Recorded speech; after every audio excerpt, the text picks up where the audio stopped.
आणि आता एक मोठी बातमी आहे। पुण्यात बलात्कार झालेल्या ठिकाणी पवारांनी भेट दिली आहे। बोपदेव घाट परिसरात शरद पवार यांनी पाहणी केलेली आहे। शरद पवार यांच्यासोबत सुप्रिया सुळे देखील उपस्थित असल्याचं आपण या दृश्यांमध्ये बघतोय। तर या बोपदेव घाटात एका तरुणीवर 3 नराधमांनी अत्याचार केला होता।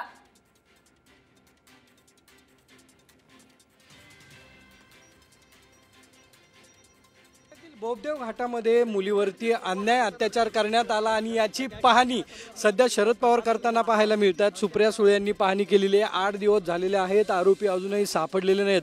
सीसीटीव्हीच्या आधारे आरोपीचा शोध घेतला जातो। आपण जर पाहिलं तर या ठिकाणी डीसीपी आणि वरिष्ठ पोलीस निरीक्षक जे आहेत तेही पाहणी करताना पाहायला मिळतात। अजून कुठलंही उत्तर पोलिसांकडून मिळालं नाही, आरोपींचा शोध सुरू आहे।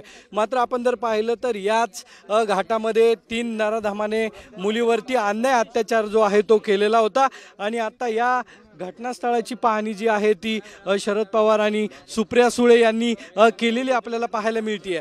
त्यामुळे आता पुणे पोलिसांकडून या आरोपीचा शोध कशा पद्धतीने घेतला जातो हे पाहणं महत्त्वाचं ठरणार आहे। अशाच घटना या घाटामध्ये वारंवार घडत आहेत, त्याच्यावर ठोस उपाय जो आहे तो पुणे पोलिसांकडून अजूनही केला जात नाही। कॅमेरामॅन कटकेसह सागरवर साम टीव्ही, बोपदेव घाट।